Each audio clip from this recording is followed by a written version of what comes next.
واحدہ، ایک جان سے، یعنی حضرت آدم علیہ السلام سے.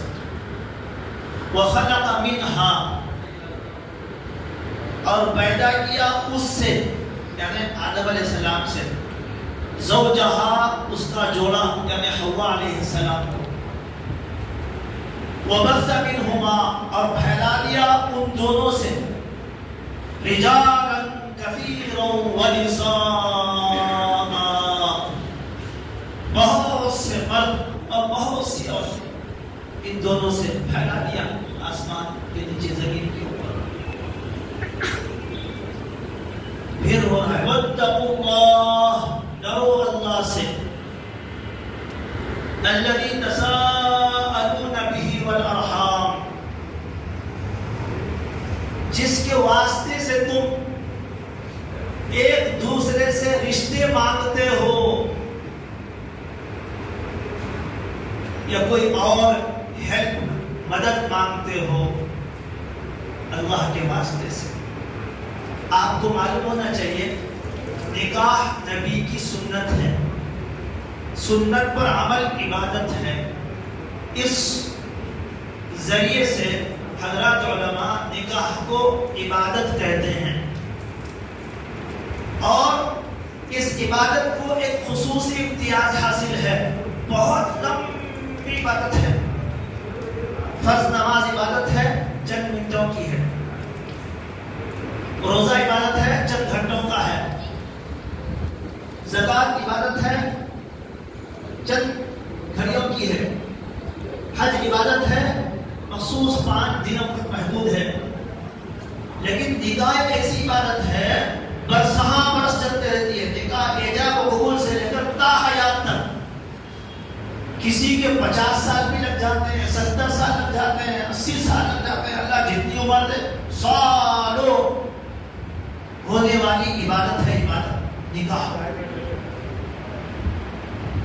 تو اتنا طویل عرصہ عبادت کے دائرے میں رہنا ہے، تو عبادت صحیح انجام دینا ہو تو اللہ کا ڈر ضروری ہے.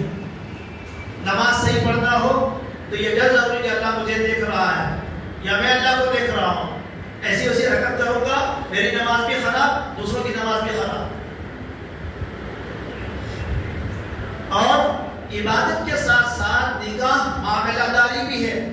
2 عاقدین معاملہ داری کرتے ہیں، 2 خاندان آپس میں معاملہ داری کرتے ہیں، لین دین کرتے ہیں. اور معاملہ داری میں بھی اللہ سے ڈرنے کی بہت تاکید کی گئی ہے کہ کسی کا مال، کسی کی آبرو ناجائز طریقے سے ٹھیس مت پہنچاؤ، نقصان مت پہنچاؤ. تو معاملہ داری میں اکثر مال کا نقصان، عزت و آبرو کا نقصان کیا جاتا ہے. ڈرو اس معاملے میں، بہت محتاط رہو، بہت سوچ سمجھ کے چلو کہ کسی کی آبرو ضائع نہ ہو، کسی کا مال ضائع نہ ہو ناحق طریقے سے. ڈرو. ہم رشتے مانگتے ہیں، رشتہ مانگتے ہیں، مانگنے والا مانگتا ہے، دینے والا دیتا ہے.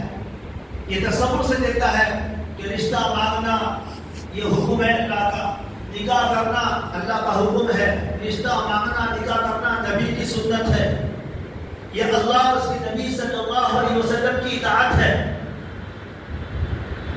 لہذا اللہ سے ڈرتے ہوئے نبی کی عظمت کے تقاضے سے آدمی اپنی پسند کے مطابق رشتہ قبول کر لیتا ہے اور رشتہ پسند کے مطابق مانگتا ہے. دونوں بھی، رشتہ مانگنے والا بھی اور رشتہ دینے والا بھی، دونوں اللہ کے رسول کی اطاعت کے تصور سے یہ کام انجام دیتے ہیں. تو اس معاملے میں اللہ سے ڈرنا بہت ضروری ہے. اس لیے کہا واتقوا اللہ الذی تساءلون بہ والارحام، جس ذات بابرکت کی واسطے سے تم ایک دوسرے سے مانگتے ہو، خصوصاً رشتے مانگتے ہو اور دیگر ضروریات کی چیزیں قرض وغیرہ مانگتے ہو. یاد رکھو کہ اس میں اللہ کے ڈر کو مقدم رکھو.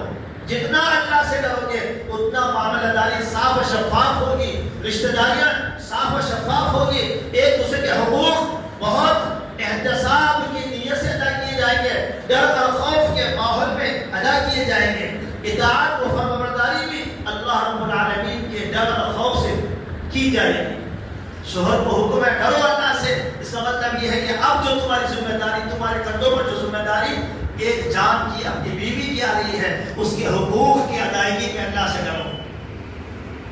اور ڈرو کہا جا رہا ہے بیوی کو اس واسطے کہ اب تمہارے کندھوں پر شوہر کی اطاعت اور اس کی خدمت کی ذمہ داری آ رہی ہے۔ اس کی اطاعت اور خدمت کے معاملے میں اللہ سے ڈرو۔ جب تک اللہ کا ڈر تمہارے دل میں نہیں پیدا ہوگا، نہ شوہر کی اطاعت عورت سے ہوگی، نہ شوہر کی خدمت عورت سے ہوگی۔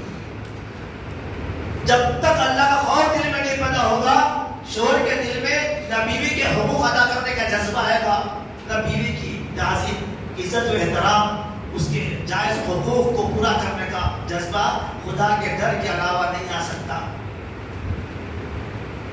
اللہ پاک نے اس مبارک جوڑے سے انسانیت کے سلسلے کو قیامت تک چلانے کے لیے حکم دیا ہے، اس لیے فرمایا وَبَثَّ مِنْهُمَا رِجَالًا كَثِيرًا وَنِسَاءً۔